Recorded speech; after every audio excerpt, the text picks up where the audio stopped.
साई बंदी सतनाम। तो आज परमात्मा की कृपा से राजसमंद में मूल ज्ञान का प्रचार हो रहा है।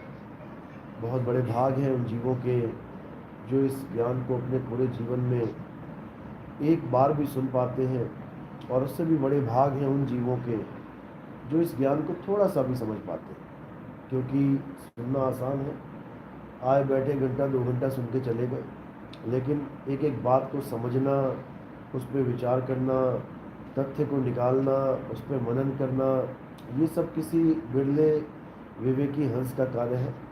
सबके बस की ये बात नहीं है। जिस पर मालिक की दया होती है, परमात्मा की कृपा होती है, केवल वही इस ज्ञान को समझ पाते हैं और उसको जीवन में अपना पाते हैं। कई बार ऐसा भी होता है कि समझ में आने के बावजूद ये जीव इस ज्ञान को अपना नहीं पाता। कारण क्या है? लोक लाज, परिवार का विरोध, गांव समाज का विरोध। वो क्या सोचने लग जाते हैं कि ये बंदा अपना धर्म छोड़ के किसी और धर्म में चला गया, ये पूजा पाठ छोड़ के, मंदिर छोड़ के, कोई भैरवनाथ छोड़ के, कोई शंकर जी छोड़ के, हनुमान जी छोड़ के, ये पता नहीं कौन सी लाइन में चला गया। बहुत से लोग विरोध करने लग जाते हैं। क्यों करते हैं? क्योंकि उन्हें सत्य का ज्ञान नहीं होता, उनको तथ्य का पता नहीं होता। वो केवल उसको सत्य मानते हैं जो उसको बचपन से ही पढ़ाया गया, समझाया गया, जो उसको बचपन से पूजा पाठ सिखा दी गई, उसी को सत्य मान के बैठे। जबकि पूजा पाठ तो एक जरिया है, एक शुरुआत है आगे बढ़ने का। जैसे LKG, नर्सरी, आंगनबाड़ी, ये कक्षा एक शुरुआत है जीवन की, बच्चों के स्टूडेंट लाइफ की एक शुरुआत है। सारी उम्र उसी में थोड़ी नहीं रहना है, सारी उम्र काका गागा थोड़ी नहीं पढ़ना है। ठीक है, 1 साल पढ़ लिया, छोड़ो उसको। अब आगे अक्षरों से शब्द बनाने सीखो। 2 अक्षरों के शब्द, 3 अक्षरों के शब्द, 4 अक्षरों के शब्द, 5 अक्षरों के शब्द, ये सब कहाँ सीखोगे? जब उस क्लास से आगे बढ़ोगे तब। इसी प्रकार ये पत्थर पूजा, मंदिर पूजा, मस्जिद पूजा, गुरुद्वारे, चर्च, ये सब एक जरिया है आगे बढ़ने का। यहाँ पर जाना जरूरी है, क्योंकि जो बेसिक ज्ञान है वो यहीं से क्लियर होगा। तुम्हारे जीवन का जो बेस है वो यहीं से बनेगा। लेकिन सारी उम्र नींव ही थोड़ी नहीं खोदनी है। नींव खोदी जाएगी, बिल्कुल खोदी जाएगी, और बिल्कुल उल्टी डायरेक्शन में खोदी जाएगी। मकान ऊपर बनाना है, नींव नीचे को खोदी जाएगी। लेकिन इसका मतलब ये नहीं कि तुम नींव खोद के ही सोचो कि हाँ मैंने मकान बना लिया। मकान बिल्कुल उलट डायरेक्शन में जाएगा। यानी जो तुम मंदिर, मस्जिद, गुरुद्वारों में कर रहे हो, असली ज्ञान बिल्कुल उससे उल्ट है। तुम पत्थर पूजा कर रहे हो, असली ज्ञान बिल्कुल उलट है, तुम्हें त्यागना पड़ेगा पत्थर पूजा। तुम मंत्र जाप कर रहे हो, असली ज्ञान बिल्कुल उलट है, तुम्हें त्यागने पड़ेंगे ये जाप, अजपा, अनहद, नाद। तुम हवन यज्ञ कर रहे हो, असली ज्ञान बिल्कुल उलट है, ये हवन यज्ञ तुम्हें त्यागने पड़ेंगे, छोड़ना पड़ेगा इनको। लेकिन इंसान सत्य को नहीं जान पाता, इसलिए विरोध करके बैठ जाता है।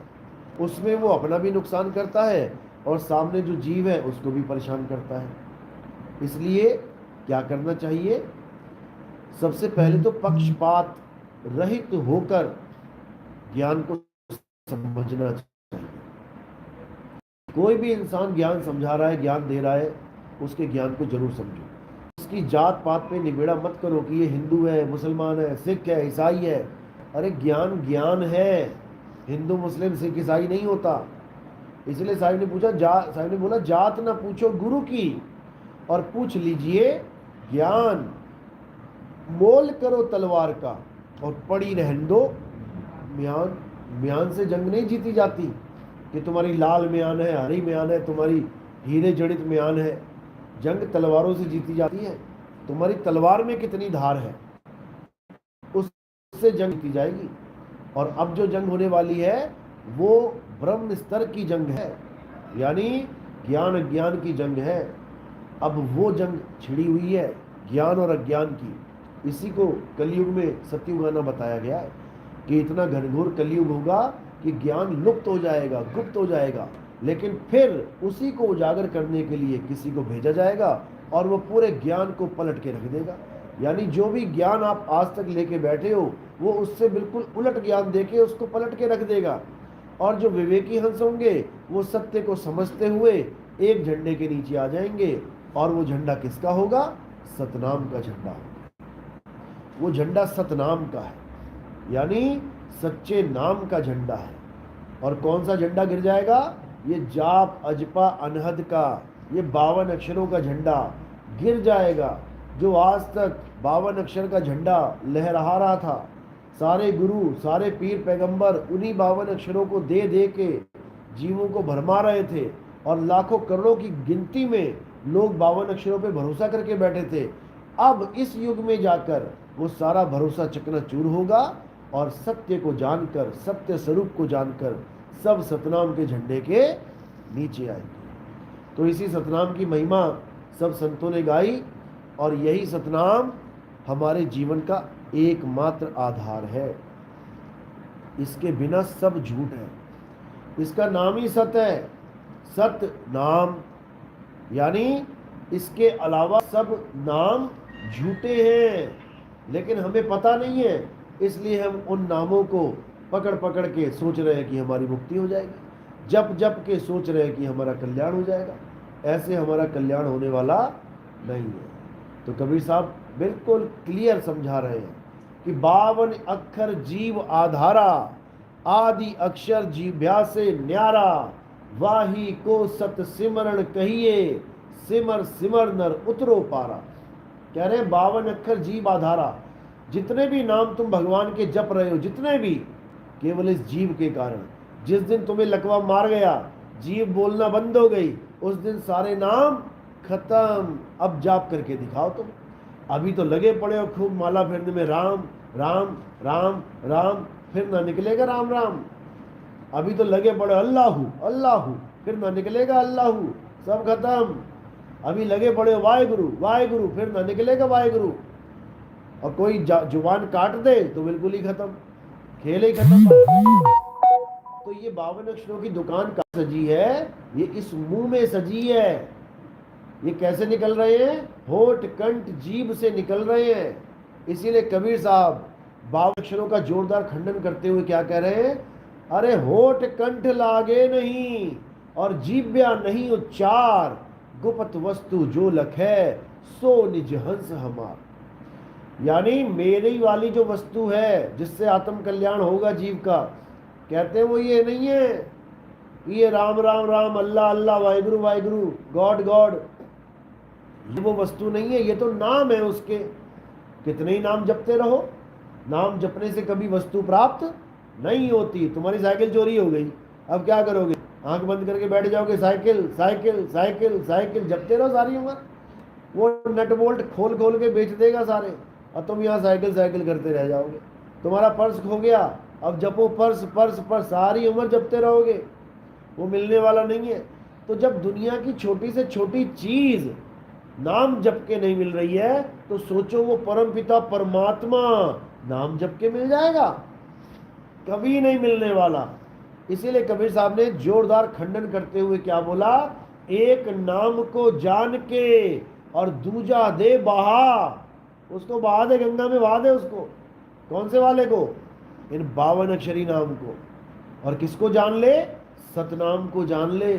सतनाम को जपना मत, जपने वाली चीज नहीं है। सतनाम जानने वाली चीज है। पानी पानी जपना मत, ये जपने वाली चीज नहीं है। पानी पीने वाली चीज है। जपने वाले पानी को बहा दे और पीने वाले पानी को पी ले, तब तेरा कल्याण हो जाएगा। लेकिन ये तब होगा मेरे भाई जब आपका विवेक जगेगा, आप सत्य सत्य का निर्णय कर पाओगे, ये बुद्धि विवेक जागृति हो जाएगी, सत्संग मिल जाएगा, विवेक जग जाएगा, तो 101% वो गुप्त वस्तु भी मिल जाएगी। जिसके लिए कबीर साहब कह रहे हैं, वस्तु कहीं और ढूंढे कहीं, कैसे लागे हाथ और गुप्त वस्तु तब मिले, भेदी लीजे साथ, भेदी लीना साथ में और दीनी वस्तु लखाए, कोट जन्म का पंथ था पल में पहुंचा जाए। कहते हैं वो वस्तु को खोजना था और करने क्या लग गया? वस्तु के नाम जपने लग गया। उसी वस्तु के सारे नाम हैं, अल्लाह कह लो, वाहेगुरु कह लो, गॉड कह लो, भगवान कह लो, परमात्मा कह लो, ईश्वर कह लो, राम कह लो, श्याम कह लो, उसी के नाम है। लेकिन उस वस्तु को छोड़ के केवल नाम में उलझ गया है। अरे जल कह लो, वाटर कह लो, नीर कह लो, तोर कह लो, पानी कह लो, वो सब उसी के नाम है। लेकिन उस वस्तु को छोड़ के नाम जाप में लग गया तो कल्याण कैसे होगा? किसी का कल्याण होने वाला नहीं। इसीलिए कबीर साहब ने बार बार समझाया कि 52 अक्षर जोरे आन, सक्या न अक्षर एक पहचान। जिस एक अक्षर को पहचानना था वो 52 अक्षरों को जपने में लग गया, एक अक्षर नहीं पहचान पाया। उस एक अक्षर को ही पीव का एक अक्षर बोला जाता है, और 52 अक्षर को पोथी पढ़ पढ़ जग मुआ बोला जाता है। क्या लिखा है पोथियों में? कोई भी ग्रंथ उठा के देख लो, क्या लिखा है? का खा गा चा छा जा टा ठा डा। बस उसको अलग अलग तरीके से जोड़ तोड़ के बना दिया गया ग्रंथ। तो साहिब कह रहे 52 अक्षर जोरे आन। इन पोथियों में क्या है? 52 अक्षर जोड़ तोड़ के बनाए गए हैं, लिखे गए हैं, पूरी पूरी पोथियां भर डाली। 52 अक्षर जोरे आन, सक्या न अक्षर एक पहचान। अब उस एक अक्षर को जान लो जिसके लिए बोला पोथी पढ़ पढ़ जगमुआ, और भयो न पंडित कोय, एके आखर पीव का, और पढ़े सो पंडित होए। लोगों ने इसमें भी मिलावट कर दी। क्या बना दिया? ढाई आखर प्रेम और पढ़े सो पंडित हुए। ये कोई ढाई वाई अक्षर नहीं है भाई, ये एक अक्षर पीव का है। इस एक अक्षर को जानना है और दूसरे वाले अक्षर को त्यागना है। सोई गुरु पूरा कहावे, 2 अक्षर का भेद बतावे, एक छुड़ावे एक लखावे, तब प्राणी निज घर को जावे। तब उसकी मुक्ति हो जाएगी। क्या करना है? एक अक्षर को त्याग देना है और एक अक्षर को पकड़ लेना है। एक अक्षर कौन सा है? ये 52 अक्षर। और एक अक्षर कौन सा है? वो आदि अक्षर। इसी को बोला 52 अक्षर जीव आधारा। ये कौन सा है? बोलने लिखने पढ़ने वाला। आदि अक्षर जीव ब्याह से नहीं आ रहा। ये कौन सा है? ये तुम्हारा आत्म स्वरूप है। ये तुम्हारा आत्म स्वरूप, तुम्हारा निज स्वरूप है। एक तो तुम्हारी काया तुम्हारा रूप है और एक आत्मा तुम्हारा स्वरूप है। रूप बदलते रहेंगे। छोटे से थे इतने से, धीरे धीरे धीरे बड़े होते गए, रूप बदलते रहे। सारी फोटो मैच करके देख लो साल साल बाद वाली, तुम्हारे रूप बदल गए लेकिन स्वरूप वो नहीं बदलेगा, क्योंकि रूप तुम्हारा नहीं है। किसका है? काया का। रूप काया का है और स्वरूप आत्मा का है। तो स्वरूप ज्ञान होने पर ये रूप ज्ञान फीका पड़ जाता है, और स्वरूप ज्ञान ना होने पर इसी रूप के चक्कर में सारा जन्म बीत जाता है। खुद भी अपने आप को शरीर मानते रहते हो, अपने भगवानों को भी शरीर मानते रहते हो। राम जी को शरीर मानोगे, कृष्ण जी को शरीर मानोगे, हनुमान जी को शरीर मानोगे। इनको शरीर मान मान के इनकी पूजा कर करके जन्म बेकार करके चले जाओगे, क्योंकि इन लोगों ने अपने ही ज्ञान में, गीता में देखो क्या बोला, हे अर्जुन मैं शरीर नहीं हूं, मैं आत्मा हूं, मैं अजन्मा हूं। जो मुझे अजन्मा करके जानते हैं, जो मुझे अजन्मा करके समझते हैं, केवल वही मेरे परम भगत हैं। वो मेरे असली स्वरूप को जानते हैं। उनमें और मुझ में तत्व रूप में कोई फर्क नहीं है। इसी को संतों ने बोला, जो तू सो हम, जैसा तू वैसे हम। लिख तो दिया उन्होंने ग्रंथों में, लेकिन अज्ञानियों ने क्या किया? इस सोहम को गलती से मंत्र समझ लिया। अब मंत्र समझ लिया तो क्या करेंगे? मंत्र जपते फिरेंगे, जपो सोहंग सोहंग सोहंग सोहंग सोहंग, और इस जन्म, इस इंसानी जन्म को बर्बाद करके चले जाएंगे। यही कबीर साहब ने समझाया, जो जन होंगे जौहरी रतन लेंगे बिलगाए, सोहंग सोहंग जपी मुआ मिथ्या जन्म गवा। कहते जो जन होंगे जौहरी। जौहरी क्या करता है? वो तत्व की परख करता है। हीरा ले लो, पन्ना ले लो, माणिक ले लो, उसके पास तत्व है, वो उसकी परख करता है, नाम नहीं जपता, हीरा हीरा हीरा, पन्ना पन्ना, लाल लाल, नहीं। इसी प्रकार जो पारखी है वो सोहंग सोहंग जपता नहीं है, वो सोहंग तत्व का ज्ञान धारण कर लेता है। सोहंग तत्व का ज्ञान का मतलब क्या है? आत्म ज्ञान। आत्मा ही सोहम है, यानी जो तू सो हम, हे परमात्मा जो तू है वही मैं हूं, लेकिन मैं अपने आप को जान नहीं पा रहा हूं, इसलिए जीव बन के भटका खा रहा हूं। इसी को नानक साहब की वाणी में बोला गया कि सतगुरु कौन है? सतगुरु वो है जो आत्मा और परमात्मा को एक कर दे, अलग अलग ना रखे।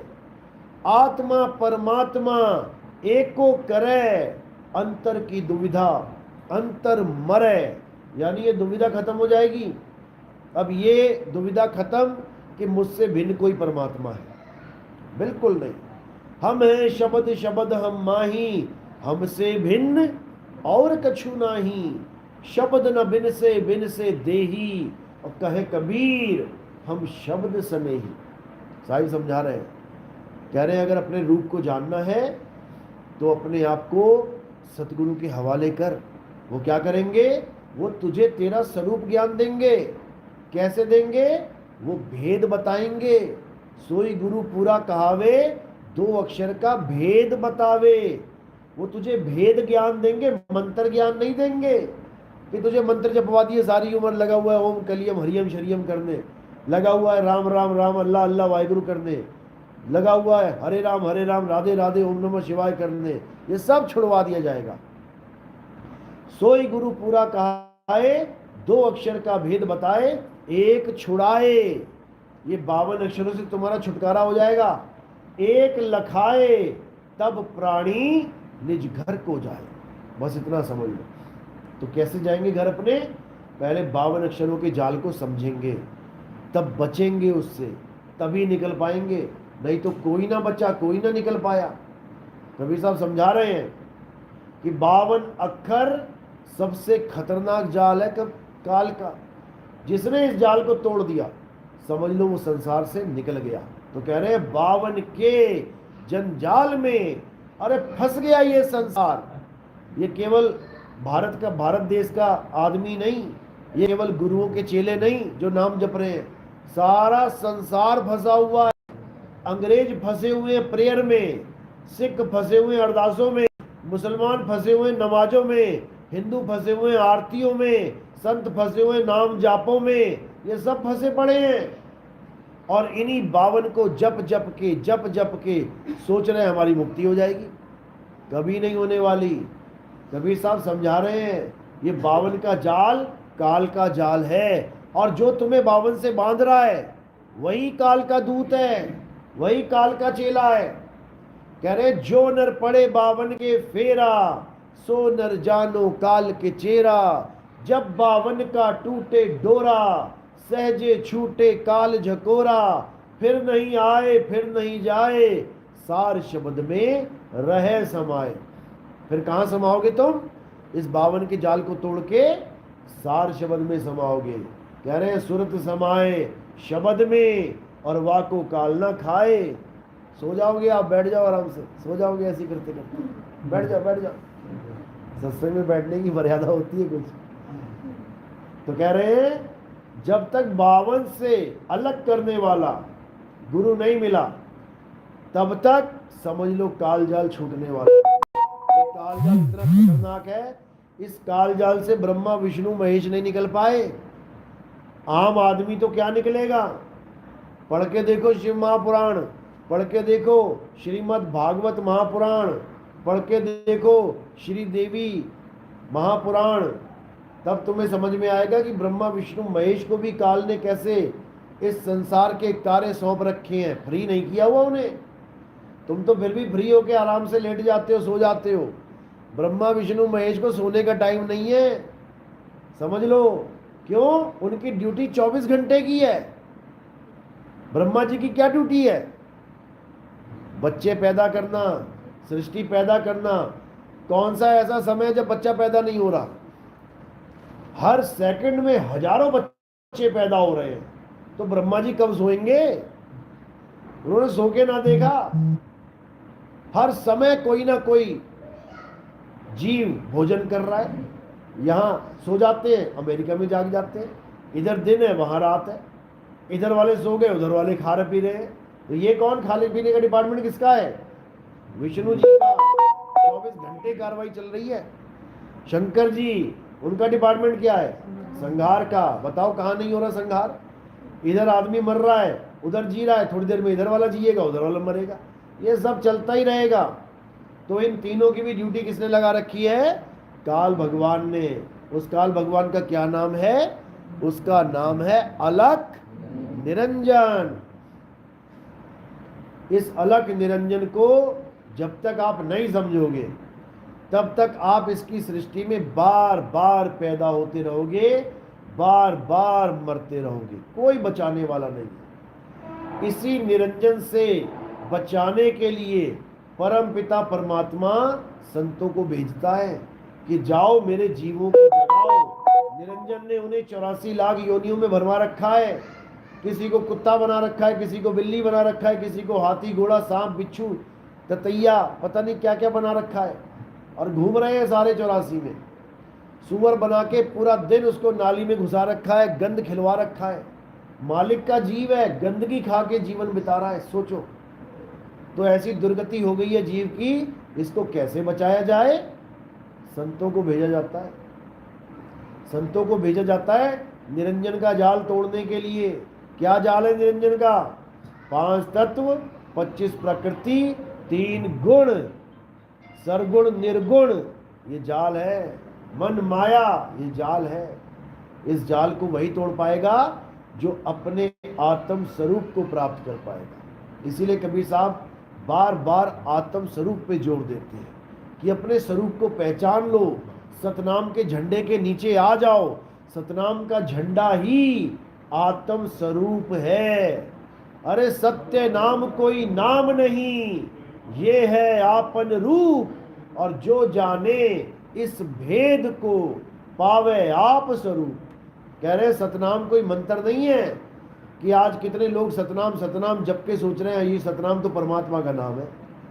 अरे परमात्मा का कोई नाम नहीं है, वो अनाम है, वो अनामी है। उसके नाम तो इंसानों ने रख दिए हैं 52 अक्षरों के द्वारा। परमात्मा का कोई नाम नहीं है।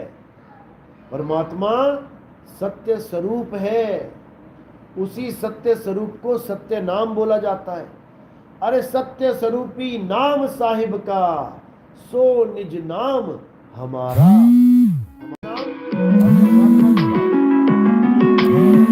लेकिन हम नहीं जान पाते, इसलिए बार बार भटकते रहते हैं। तो क्या करना है अब सारी दुनिया को छोड़ना है, इस सारे संसार को माया स्वरूप को जान लेना है, अपने स्वरूप को जानना है। इसीलिए कबीर सागर में पहली लाइन बताया गया, पहली लाइन में कि सत्य नाम है सार, बूझो संत विवेक करी, उतरो भवजल पार, सतगुरु का उपदेश यही। सतगुरु का उपदेश क्या है? सत्य नाम ही उपदेश है। और सत्य नाम क्या है? वो तुम्हारा सार है। सार यानी जिसका कभी नाश ना हो, असार यानी जो कभी रहे ना। तो कह रहे सतगुरु ऐसा चाहिए जैसा सूप सुहाए, और सार सार तो गही रहे, थोथा दे उड़ाए। यानी 2 तत्वों की बात चल रही है यहाँ पे। सार सार तो गही रहे यानी परम तत्व, असली तत्व, निहित तत्व, आत्म तत्व को तो ग्रहण करवा दे, और थोथा दे उड़ाए। अब थोथा कौन सा तत्व है? ये जितना भी 5 तत्वों का जाल है ये सब थोथे तत्व है। इसी को गीता में 2 प्रकार के तत्व बता के समझाया गया। अध्याय 2 16वां श्लोक। हे अर्जुन, तत्वदर्शी संतों ने इस दुनिया में 2 प्रकार के तत्वों का वर्णन किया है। पहला तत्व असत्य, जो सदा एक सा नहीं रहता, जो जन्मता और मरता है, जो सदा बदलता रहता है, वो है असत्य। और दूसरा तत्व हे अर्जुन, जो कभी जन्मता नहीं, कभी मरता नहीं, सदा एक रस अखंड अविनाशी रहता है, वही सत्य तत्व अर्थात हमारा आत्म तत्व है। अब और कुछ नहीं करना है। अब नकली तत्वों को दिल से निकाल देना है, रहना तो इसी में पड़ेगा। घर बार छोड़ के कहाँ जाओगे, ये मकान छोड़ के कहाँ जाओगे, रहना तो इसी में है। लेकिन कैसे रहना है, जैसे एक कैदी जेल में रहता है और उसकी रिहाई की तारीख फाइनल हो गई हो, उसको पता है केवल 1 महीने बाद मैं यहाँ से निकल जाऊंगा, तो उसके अंदर एक खुशी रहेगी जाने की कि मैं इस जेल को छोड़ के जा रहा हूँ। रहेगा तो जेल में रहेगा, खाएगा पिएगा नहाएगा धोएगा जेल में, लेकिन एक तड़प होगी उसकी कि बस निकलने वाला हूं यहां से। यानी मोह रहित होकर इस संसार में रहना है। यानी मोह भर करके, कोई मेरा माँ नहीं, कोई मेरा बाप नहीं, कोई मेरा बीवी मेरे बच्चे नहीं, मेरा ये संसार नहीं, ये घर बार ये मेरा नहीं। ठीक है, मालिक ने दे दिया रहने के लिए, अच्छा घर बढ़िया है, लेकिन कोई कहे इस घर को याद करके मैं दोबारा इस दुनिया में आ जाऊं, इतनी फूटी किस्मत लेके मत आना भाई, निकलने की बात करो। यानी इस संसार से निकलना ही सत्य है, आत्म स्वरूप को पाना ही सत्य है। और जब उसको पालोगे तो सब कुछ खत्म हो जाएगा, फिर कुछ नहीं रहेगा। कह रहे पहुंचोगे वह देश जब तुम, और सुध रहे ना देह, संसार की तो छोड़ो, अपने शरीर की देह की सुध नहीं रहेगी। 5 तत्व गुण 3 नहीं, ऐसा शब्द भी देह। ये 5 तत्व 3 गुण, ये 5 तत्वों का संसार, 3 गुणों की भक्ति सब भूल जाओगे। ऐसा शब्द भी दे जब अपने आत्म स्वरूप को पाओगे। साहिब समझा रहे ना, 3 गुणों की भक्ति, अरे भूल पड़ा संसार, कहे कबीर निज नाम बिन कैसे लागे पार। यानी 3 गुणों की भक्ति में, 3 गुण रजोगुण सतोगुण तमोगुण, इसी की भक्ति में सारा संसार लगा पड़ा है। यानी जो पैदा हो रहा है, पल रहा है, मर जा रहा है, उसको भगवान मान के बैठे हैं। शरीरों को भगवान मान लिया, शरीरों की पूजा दिन रात चल रही है, शरीरों को ही मूर्तियां बना के उसको मंदिरों में स्थापित कर दिया गया।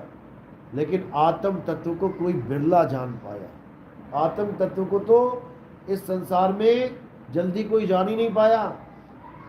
जान भी कौन पाया, जिस पर मालिक की कृपा हो गई, कोई संत उसके जीवन में आ गया तो वो जान पाया, अन्यथा कोई नहीं जान पाया। इसलिए बता रहे हैं कि भाग बड़े जो संत पधारे। अगर तुम्हारे जीवन में संत पधार जाएं तो तुम्हारे बहुत बड़े भाग हैं। भले तुम गरीब से गरीब आदमी हो, भले तुम्हें कोढ़ हुआ पड़ा है, तब भी तुम इस दुनिया के सबसे किस्मत वाले जीव हो। समझ लो, सबसे बड़ी किस्मत लेके आए हो। क्यों? कोढ़ तो एक ही जन्म में हुआ है ना, ये खत्म हो जाएगा शरीर, मैं अपने घर वापस चला जाऊंगा। और अच्छे से अच्छा, सुंदर से सुंदर शरीर लेके आए हो, और तुम्हारे जीवन में संत नहीं है, पता नहीं कितनी बार 84 में गर्दनें कटानी पड़ेंगी। तो क्या फायदा उस सोने जैसी काया का जहां पर सतनाम नहीं है। तो कह रहे नाम जपत कोड़ी भला, चुई चुई गिरता चाम, वो कंचन देह किस काम की, और जिस मुख नाही राम। कहते हैं सुंदर से सुंदर शरीर, बड़े से बड़ा राजा, खूब इत्र लगा के बढ़िया सोना पहन के सोने जैसी काया बना ली उसने। कहते किस काम की है ये? अभी प्राण निकलेंगे सारा सोना निकाल लिया जाएगा और कहाँ फेंक दिया जाएगा? आग के ढेर के ऊपर। अब जल रहा है तड़तड़ करता हुआ लकड़ी के साथ। क्या क्या क्या कमा लिया ऐसे राजा ने भाई। तो कह रहे हैं नाम जपत कोड़ी भला।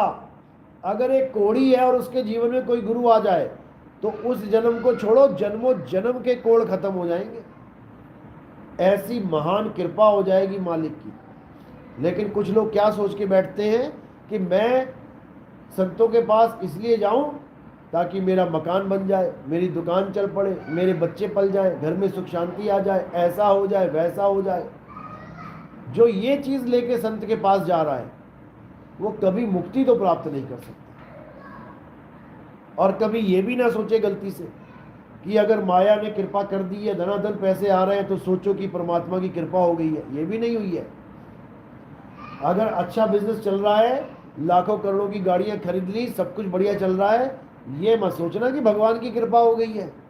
ये तो माया की कृपा है। तुम्हें और फंसाने के लिए माया और भंडार भर रही है, और तगड़े से फंस जा।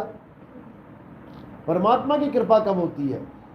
प्रभु कृपाल, कृपा करे नाम नानक साधु संग मिले।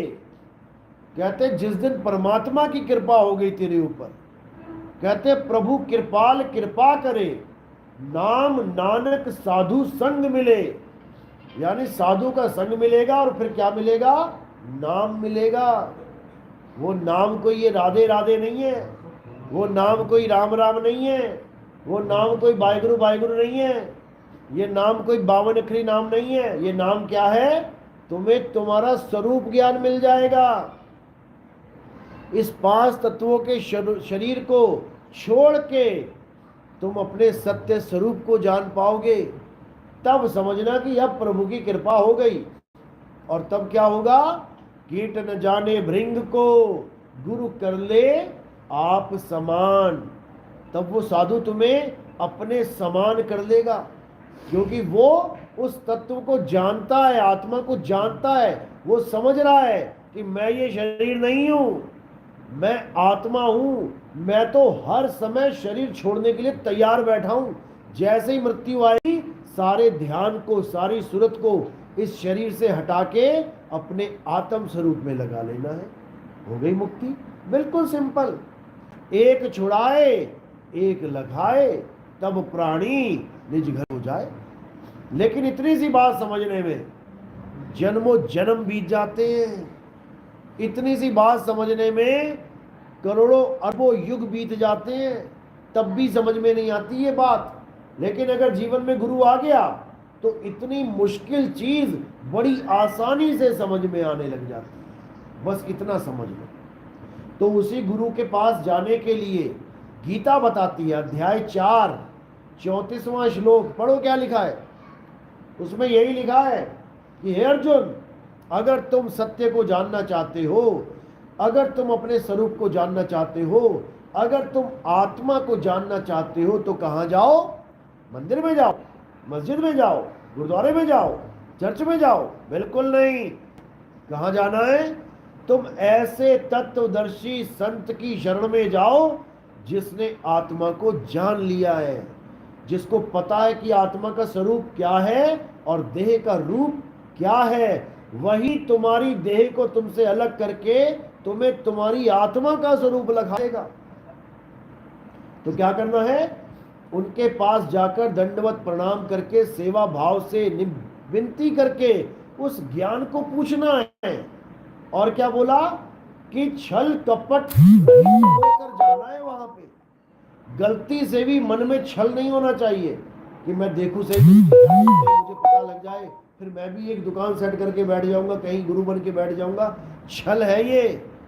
और इस छल का फल क्या मिलेगा? झूठा गुरु अजगर बना और 1,84 जाए, सारी संगत चींटी बनी, तोड़ तोड़ के खाए। 100, 50, 200, 1000 चेला बना भी लेगा अगर, कहते फिर भी वो किसी का कल्याण नहीं कर सकता। खुद तो अजगर बनेगा और संगत बनेगी चींटी, तोड़ तोड़ के खाएंगे उसको। क्यों? क्योंकि उसने चोरी का ज्ञान ले लिया है।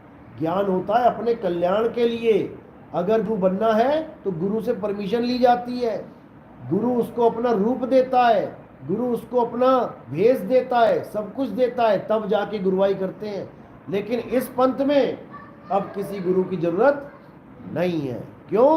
क्योंकि फुल एंड फाइनल ज्ञान खुल चुका है। अब इस पंथ में किसकी जरूरत है? केवल शिष्यों की, भक्ति करने वालों की, गुरुवाई करने वालों की नहीं।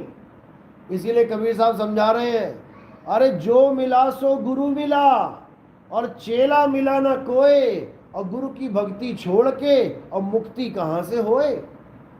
जिसको देखो आज गुरु बनने के लिए लगा पड़ा है।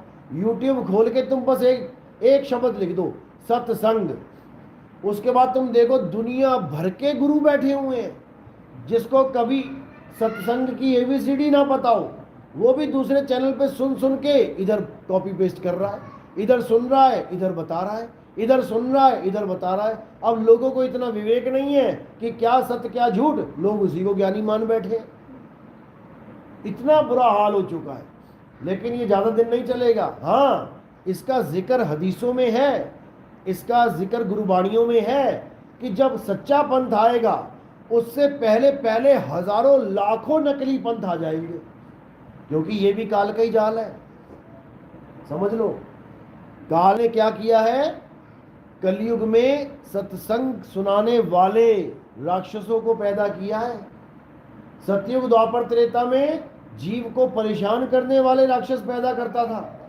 देखो आप स्टोरी, सतयुग, त्रेता, द्वापर, तीनों युगों में बड़े बड़े राक्षस, बड़े बड़े मायावी राक्षस, बड़े बड़े छलिया राक्षस। ये कलयुग में कहाँ चले गए सारे? ये फैक्ट्री बंद हो गई क्या? ये क्यों नहीं बन रहे राक्षस? सारे कहाँ चले गए? खत्म ही हो गए हैं? अभी भी है, लेकिन दिखाई नहीं दे रहे तुम्हें, हमें दिख रहे हैं। दिखाई दे रहे, कहाँ बैठे छुप छुप के, कैसे जीव को फंसाने की तैयारी कर रहे हैं। 52 अक्षरों के जाल में कैसे फंसा रखा है जीव को। राधे राधे जप ले, राम राम जप ले, वाहिगुरु वाहिगुरु जप ले, अल्लाह अल्लाह जप ले। यही है वो, यही है वो। बस भेष बदल के बैठे हैं और इस जीव को उलझाने के लिए जाल फैला के बैठे हैं। यही 52 का जाल है। इस जाल को तोड़ना है। जब 52 का टूटे डोरा और सहजे छूटे काल झकोरा। यही काल भगवान बैठा हुआ है सारे रूप धारण करके उलझाने के लिए। ये कभी नहीं चाहता कि तुम अपने आत्म स्वरूप का दर्शन कर लो। ये कभी नहीं चाहता कि तुम अपनी आत्मा को जान लो। ये क्या चाहता है? राम को पूज लो, श्याम को पूज लो, हनुमान को पूज लो, भैरव को पूज लो, शंकर जी को पूज लो, दुर्गा माता को पूज लो, नमाजें पढ़ लो, कुराने पढ़ लो, कहीं चले जाओ, घूम लो, फिर लो, नदियों में नहा लो, डुबकियां मार लो। इसी में खुश करवा देता है।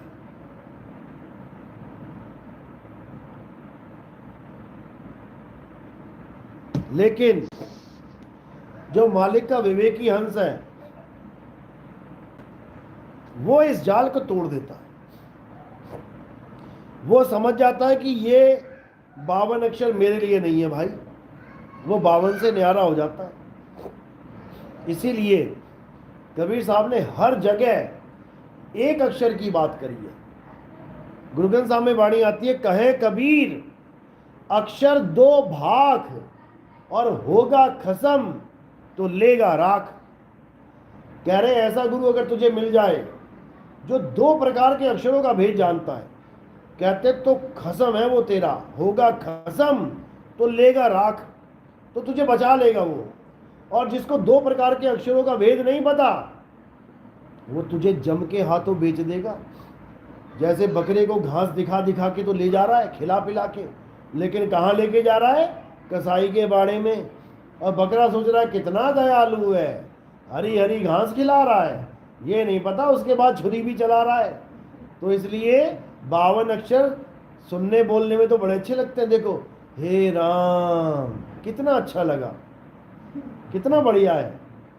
लेकिन हे राम करते ही तुम 52 के जाल में फंस जाते हो। वाहे गुरु, कितना अच्छा लग रहा है, लेकिन वाहिगुरु वाहिगुरु करके तुम 52 के जाल में फंस जाते हो। नाम इसलिए अच्छे लग रहे हैं क्योंकि अच्छी वस्तु के नाम है।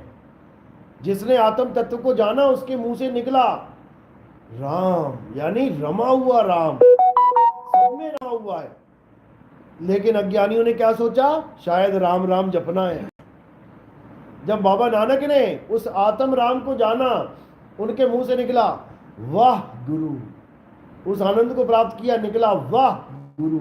लोगों ने समझा इसको जपना है, अब लगे जपने, वाह गुरु वाह गुरु वाह गुरु वाह गुरु। उससे कुछ नहीं होगा, जपना नहीं है, उस आनंद को जानना है जिसकी वजह से तुम्हारे मुंह से ये शब्द निकले, गुरु जी के मुंह से ये शब्द निकले। ये कब निकले? जब आत्मा की झांकी देखी नानक साहब ने। तो कह रहे हैं झांकी देख कबीर की, कबीर यानी आत्मा। अरे झांकी देख कबीर की, नानक कीती वाह, और वाह सिखन के गल पड़ी, और कौन छुड़ाए ताह। कहते हैं नानक साहब ने तो वाह किया था उस आनंद को प्राप्त करके, आत्मा को जान के, आत्म का स्वरूप बोध करके। और चेलों ने क्या कर दिया? आत्मज्ञान तो हुआ नहीं और बागुरु जपने लग गए। कहते गले में फंस गई वाह, यानी एक फांसी लग गई वाह गुरु नाम की। अब कौन छुड़ाए ता, अब उसे कौन छुड़ाए, उस फांसी को कौन काटे? तो कौन काटेगा? कहते हैं सतगुरु काटेगा, वही काट सकता है। 9 मन धागा उलझिया, अरे कहो कौन सुलझाए? सतगुरु ऐसा सुलझाया कि फिर उलझा ना जाए। ये सतगुरु काट सकता है और कोई नहीं काट सकता, बाकी इस जाल में फंसा सकते हैं। तो सतगुरु होता है वो 52 के जाल को काट देता है, यही उसका काम है, उसका काम ही यही है।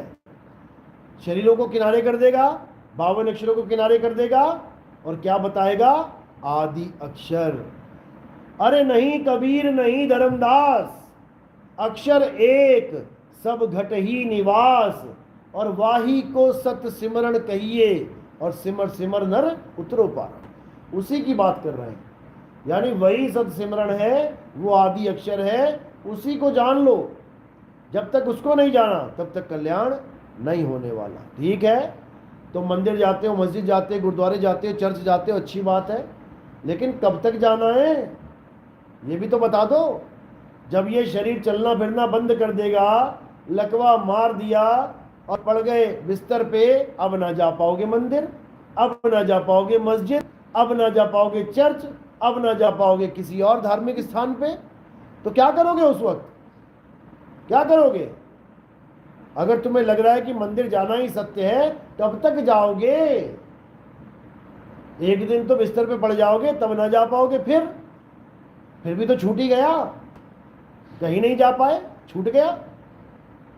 तो इसीलिए अब अपनी आत्मा को जानना है, वही तुम्हारा असली मंदिर है। उसी मन मंदिर में प्रवेश करना है आपने, अपने स्वरूप को जानना है और उसमें सूरत को लगा लेना है। चलो आज का सत्संग यही समाप्त करते हैं, अगला भी सत्संग है थोड़ी देर बाद। बोलिए परमपिता परमात्मा की जय, सदगुरु बंदी छोड़ कबीर साहिब की जय, सभी संतों की, सभी भक्तों की, आज के आनंद की, सकल हंस को बंदगी, साहिब बंदगी सतनाम। नाम दीक्षा वाले कौन है?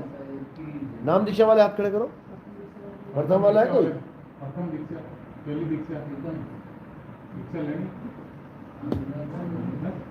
कोई दूसरी दीक्षा वाला?